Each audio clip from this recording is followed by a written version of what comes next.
The old man's hand slipped from the hospital bed just as the monitor gave a slow, uneven beep. Richard Ashford didn't flinch. For the first time in 40 years, the billionaire wasn't staring at stock prices, boardroom reports, or billion-dollar contracts. He was staring at the silent doorway, waiting for footsteps that never came. Another minute passed. Then another. His breathing grew heavier. The nurse quietly checked the hallway before looking back at him with eyes full of pity. "I'm sorry," she whispered. "No visitors today." Richard closed his eyes. Not a single member of his family had shown up in 3 weeks. His son hadn't answered the hospital's calls. His daughter had sent flowers, with someone else's signature on the card. Even the business partners who once fought for a 5-minute meeting with him had disappeared as though he'd already been buried. The richest man in the room had become the loneliest. Outside his private hospital suite, expensive bouquets filled the hallway. Most had been delivered by companies wanting good publicity. Not one came from someone who genuinely loved him. A quiet knock interrupted the silence. The nurse opened the door. A young woman in a simple housekeeping uniform stood nervously in the hallway, pushing a cleaning cart. "I'm sorry," she said softly. "They asked me to clean this room." The nurse hesitated. "You can come back later." Before the maid could answer, Richard slowly opened his eyes.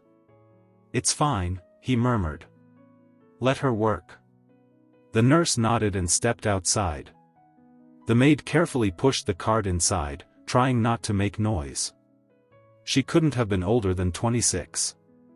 Her name tag read Emily Carter. Unlike everyone else in the hospital, she didn't stare at Richard with excitement or fear.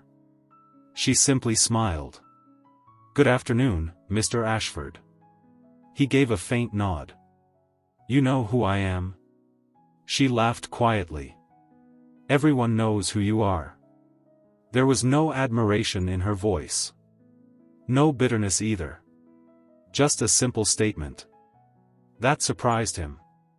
Most people saw dollar signs the moment they learned his name. Emily picked up the wilted flowers on the windowsill. "They're fading," she said. "So am I." The words slipped from Richard's mouth before he realized he'd spoken them aloud. Emily stopped. She looked toward him for a long second. Instead of offering fake encouragement, she gently carried the flowers to the trash. Then she returned with a glass of fresh water and placed it beside his bed. "Flowers aren't meant to last forever," she said quietly. "But kindness can." Richard studied her face. No one had spoken to him like that in years. Everyone else either wanted something or wanted him gone. Emily continued cleaning without another word. The silence between them felt strangely peaceful. It reminded Richard of a time so distant that he'd almost forgotten it existed. A time before the skyscrapers. Before private jets. Before headlines called him America's Steel King. Before money had become the only language he knew. A sudden sound echoed from the hallway. A baby's laughter. Bright. Pure. Completely out of place in a hospital wing where death lingered behind every door. Richard slowly turned his head. The tiny laugh came again. Something stirred deep inside him. A memory. Small shoes racing across a hardwood floor. Little hands reaching toward him. "Daddy, watch me." His chest tightened. He hadn't thought about that voice in decades. Emily hurried to the doorway. "I'm so sorry," she whispered. "I had no choice today. Daycare closed, and my neighbor canceled at the last minute." She gently lifted an 8-month-old baby from a stroller parked outside. The little boy had bright brown eyes, chubby cheeks, and a blue knitted blanket wrapped around him. "I'm really sorry if he's disturbing you." Richard expected himself to ask her to leave. Instead, "Bring him here." Emily blinked. "Sir?" "The baby." She hesitated before carefully walking closer. The little boy stared at the old billionaire with wide, curious eyes. Then, without warning, he smiled. Not the polite smile adults force. Not the smile people used around wealth. A real smile. The kind only babies give without reason. Richard felt something crack inside the walls he'd spent a lifetime building. The baby reached out one tiny hand. His fingers opened and closed as though inviting the old man closer. Richard slowly extended his trembling hand. For a moment, he almost pulled away. Then the baby's tiny fingers wrapped around one of his. The room fell completely silent. His breathing caught. His eyes filled with tears before he could stop them. No investor had ever trusted him this completely. No business partner had ever held his hand without expecting something in return. This child didn't know he was a billionaire. Didn't know he was dying. Didn't know the regrets buried beneath decades of success. He simply held on. As if the old man still mattered. Richard lowered his head. A single tear rolled onto the blanket. Emily pretended not to notice. But before anyone spoke another word, a sharply dressed man appeared in the doorway. He wasn't family. He wasn't hospital staff. His expression turned cold the instant he saw Richard holding the baby. Then he quietly reached into his jacket and pulled out a thick sealed envelope. "Mr. Ashford," he said. "I've come because someone believes you deserve to know the truth, before it's too late." The room grew still. Richard kept one trembling finger curled inside the baby's tiny hand while his eyes shifted to the stranger standing in the doorway. Emily instinctively pulled the stroller a little closer to herself. "Can I help you?" she asked cautiously. The man ignored her. His gaze never left Richard. "My name is Thomas Reed," he said. "I worked for your company for 28 years. Richard searched his face. The name sounded familiar, but the years had blurred together. "I retired 6 months ago," Thomas continued. "I wasn't sure I'd ever see you again. Then I heard." He glanced toward the heart monitor. That time was running out. Richard's voice came out thin. "What do you want?" Thomas stepped forward and placed the sealed envelope on the bedside table. "I don't want anything. Everyone wants something." Thomas gave a sad smile. "That's exactly what you believe. And that's exactly why you're dying alone." The word struck harder than Richard expected. Emily looked down, uncomfortable, but Richard raised a weak hand to stop her from speaking. "Let him finish." Thomas nodded. 29 years ago, you gave an order that changed hundreds of lives. Most people never questioned it because it made the company richer. I questioned it every day." Richard frowned. "What order?" "The closure of Ashford Steel Plant No. 7. A faint memory surfaced. A struggling factory. A board meeting. Columns of financial losses." He had signed the papers in less than 5 minutes.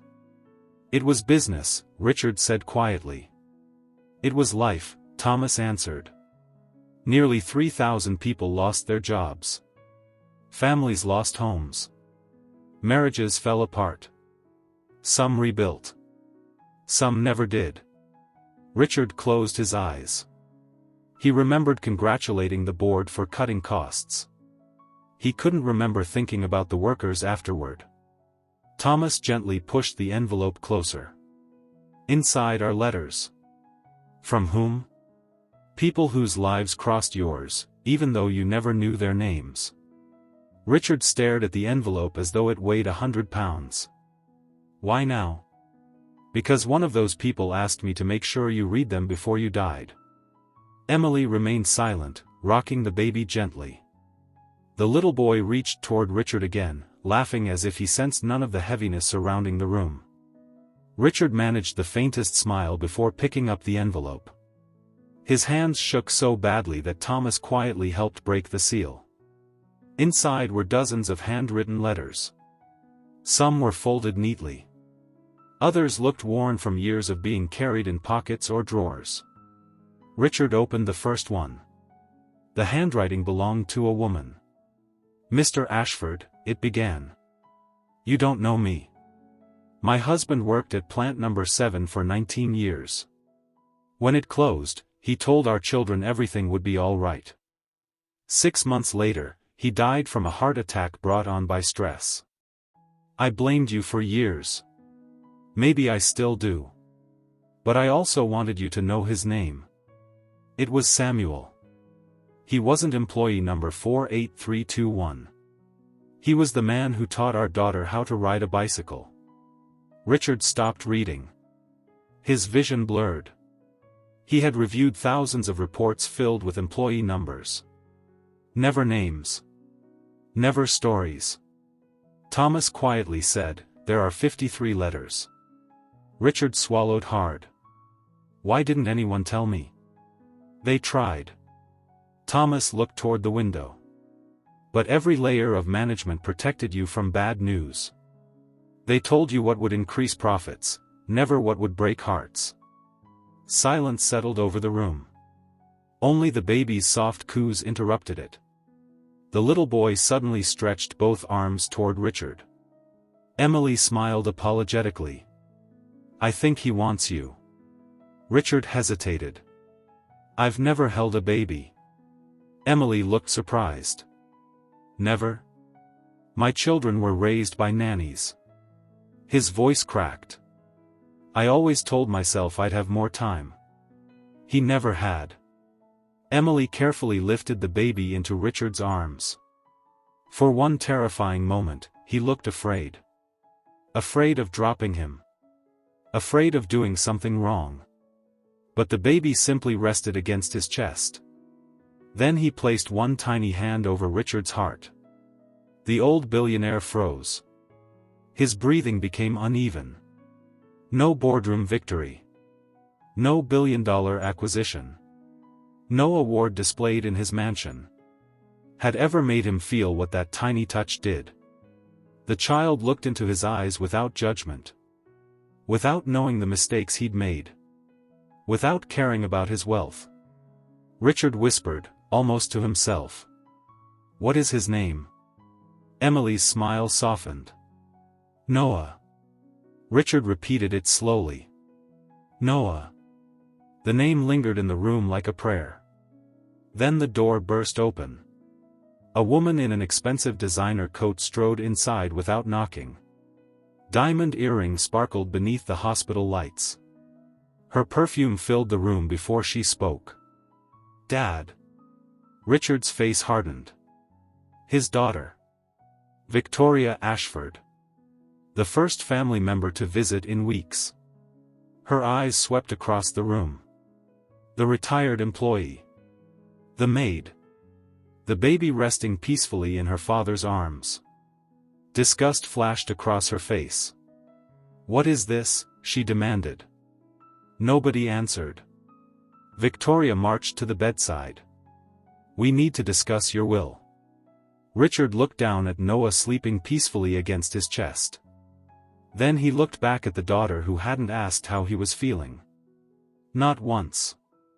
He slowly raised his eyes to meet hers. And for the first time in decades, he wondered whether the greatest mistake of his life wasn't the fortune he had built, but the family he had lost. Before he could speak, Thomas quietly reached into the envelope again. "There is one more letter," he said. "I was told this one must be opened only after your family returns." Richard took the folded page. Across the front, written in faded ink, were 7 words that made the blood drain from his face. "The truth about your wife isn't what you believe." Richard's fingers tightened around the folded letter. For nearly 35 years, he had believed there was nothing left to learn about his late wife, Eleanor. She had died carrying a silence he never understood, and he had buried his questions beneath endless work. Building an empire had been easier than facing an empty home. Victoria frowned. "What letter?" Richard didn't answer. "Who wrote it?" she pressed. Thomas spoke before Richard could. A woman who promised Mrs. Ashford she would deliver the truth if the time ever came. Victoria let out a short, impatient laugh. This is ridiculous. Dad, you're sick. People hear that a billionaire is dying, and suddenly everyone has a story. Emily quietly adjusted Noah's blanket, hoping to leave unnoticed. Victoria's eyes landed on her. And why is housekeeping still here? Richard's voice, though weak, carried unexpected authority. Because I asked her to stay. The room fell silent. Victoria had not heard that tone from her father in years. She folded her arms. Fine. Read your mysterious letter. Then we need to discuss the estate. Richard slowly unfolded the page. The handwriting was instantly familiar. Not because Eleanor had written it. Because he had seen it hundreds of times on birthday cards and holiday invitations. It belonged to Margaret Ellis, Eleanor's closest friend. Margaret had died almost 10 years earlier. Richard began reading aloud. Richard. If this letter has reached you, then I have kept the promise Eleanor made me swear to keep. His heartbeat quickened. She knew you would hate her for what happened, even though she never stopped loving you. Richard's throat tightened. Victoria's confident expression began to fade. The night your son Daniel disappeared, Eleanor learned something she could never prove. Richard froze. Daniel. A name no one had spoken inside the family for over 3 decades. Victoria looked away. Emily glanced toward Thomas, sensing there was far more to this story than anyone had imagined. Richard continued. Daniel was never taken by strangers. His hands began to tremble. Someone inside your own circle arranged everything. The words echoed through the room. No. Richard whispered. No, that's impossible. His son had vanished from a crowded charity gala at the age of 6. Police searched for years. The FBI had investigated. Private detectives had been hired across 3 countries. Nothing. Eventually the case had gone cold. The tragedy destroyed Eleanor. Richard buried himself in work. Their marriage slowly collapsed under grief. Months later, Eleanor became ill. Within 2 years, she was gone. Richard had always believed heartbreak had stolen her life. Now the letter suggested something far darker. Victoria stepped toward the bed. This is nonsense. Thomas calmly shook his head. It isn't. She turned sharply. You knew about this? I knew Mrs. Ashford suspected someone close to the family. Richard looked up. Why didn't anyone tell me? Thomas answered quietly. Because every time someone tried, your attorneys blocked access. They believed reopening the case would damage your company's reputation. Richard stared blankly ahead. His reputation. His company. His image. How many truths had been buried to protect them? Emily looked down at Noah, who had just awakened. The baby reached toward Richard again. Almost instinctively, Richard took his tiny hand. The simple touch steadied him. For the first time since opening the letter, his breathing slowed. Victoria noticed. Her expression hardened. Dad. He didn't look at her. You can't seriously believe this. Richard finally raised his eyes. I don't know what to believe anymore. She took another step. Good. Because you need to sign the revised trust before your medication tonight. Thomas frowned. Revised? Victoria hesitated. Only for a second. Then she forced a smile. There were tax adjustments. Richard had negotiated billion-dollar mergers. He recognized hesitation when he saw it. Show me. The attorneys have it. Bring it. It isn't necessary right now. It is to me. Victoria's jaw tightened. For the first time, she realized the dying man in the hospital bed wasn't as helpless as she had assumed. Richard looked toward Thomas. "Can you contact my attorney?" Thomas remained silent. "I can. But not the one your children hired." Richard slowly nodded. "I want someone who works for me." Victoria's face lost its color. "Dad, what are you doing?" Richard didn't answer immediately. Instead, he watched Noah wrap his tiny fingers around his thumb once more. The baby trusted him completely. A stranger. Without contracts. Without conditions. Without expecting an inheritance. Just love. Richard felt tears gathering again. "I've spent my entire life rewarding ambition," he said softly. "I think it's time I started rewarding kindness."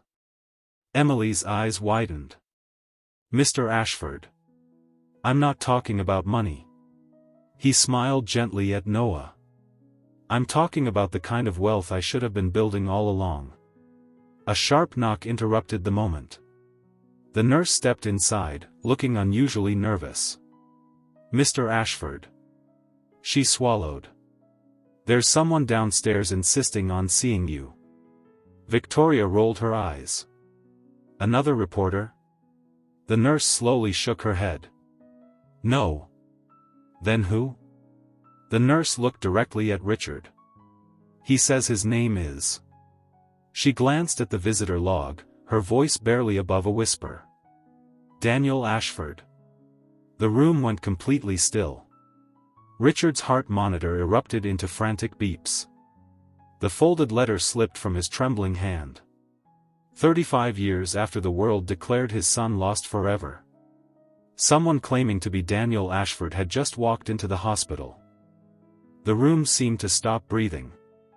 Richard stared at the nurse as if he hadn't understood the words. His lips moved, but no sound came out. Finally, he whispered, "Bring him, please." Victoria stepped in front of the door. "No." Everyone turned toward her. "We don't know who this person is," she said quickly. "Dad is weak. This could be some con artist looking for money." Thomas folded his arms. "Then let him in. A liar won't survive the truth." Victoria's face tightened. For a brief moment, fear, not anger, crossed her eyes. Richard noticed. He had spent decades reading the expressions of CEOs across negotiation tables. He knew the difference between confidence and panic.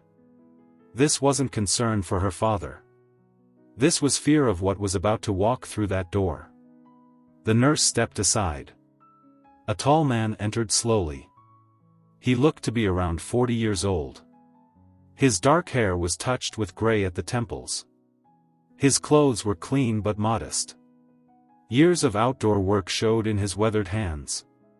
He stopped several feet from the bed. His eyes met Richard's.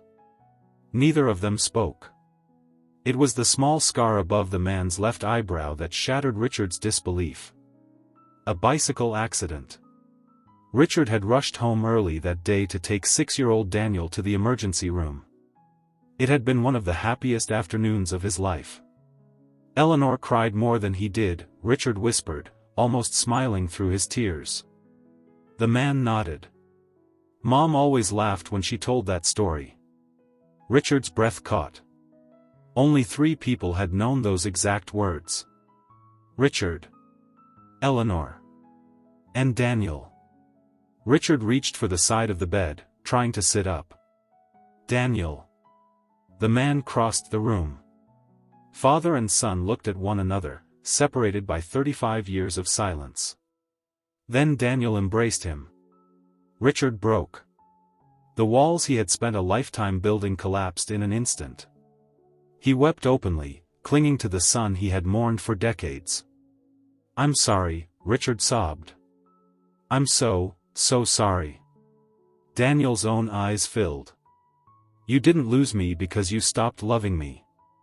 Richard looked up in confusion. "What do you mean?" Daniel glanced toward Victoria. She had gone completely pale. I didn't disappear by accident. The room fell silent. Daniel took a slow breath. I was taken by Uncle Charles, Richard's younger brother. A man who had died 15 years earlier. Richard stared in disbelief. He convinced me that you and Mom didn't want me anymore. He changed my name, moved constantly, and told me that powerful people would hurt us if I ever tried to come home. Richard felt sick. But, why? Because he believed your fortune should have been his. He wanted to destroy the one thing money couldn't replace. Thomas quietly lowered his head. So Eleanor was right all along.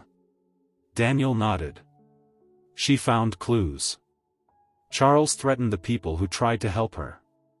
By the time she uncovered enough to expose him, she was already seriously ill. Richard closed his eyes. He had spent decades blaming fate.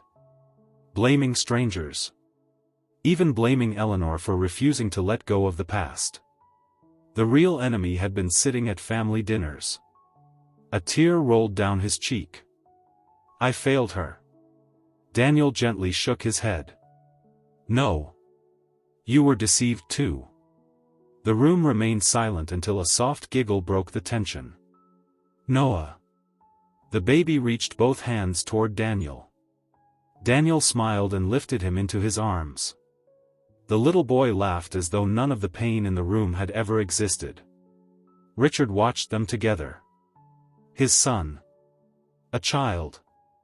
A future. Hope. For the first time in decades, he wasn't thinking about what he was leaving behind.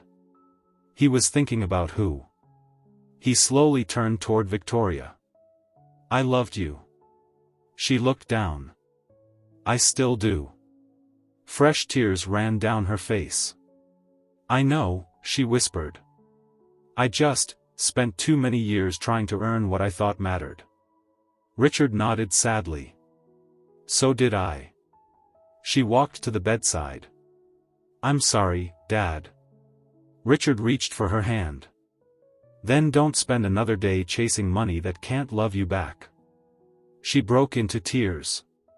Father and daughter embraced for the first time since Eleanor's funeral.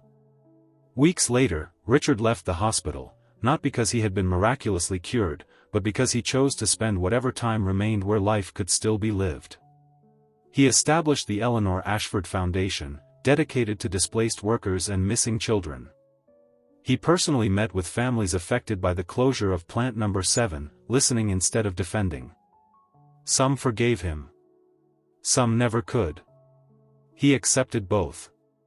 Emily was offered a position managing the foundation's family outreach program. At first, she refused every financial gift Richard tried to give her. I helped because it was the right thing, she said. Richard smiled. I know. That's exactly why I trust you. Noah remained a frequent visitor. Every time the little boy toddled into Richard's home, he ran straight toward the old man with open arms. Not because he knew he was a billionaire, but because he knew he was Grandpa Richard. On a quiet autumn evening, surrounded by Daniel, Victoria, Emily, little Noah, and the family he thought he had lost forever, Richard peacefully took his final breath. His fortune filled newspapers the next morning. His businesses dominated the headlines. But those who had truly known him remembered something else. They remembered the lonely billionaire whose heart was softened, not by wealth, power, or success, but by the tiny hand of a maid's baby that reminded him a simple truth too many people learn too late. The richest life is never measured by what we keep. It is measured by whose hand we're holding when the journey ends. Thank you for watching. If this story touched your heart, please like, share it with someone who needs this message, and subscribe to Story Lantern for more powerful stories of hope, redemption, and the moments that truly matter.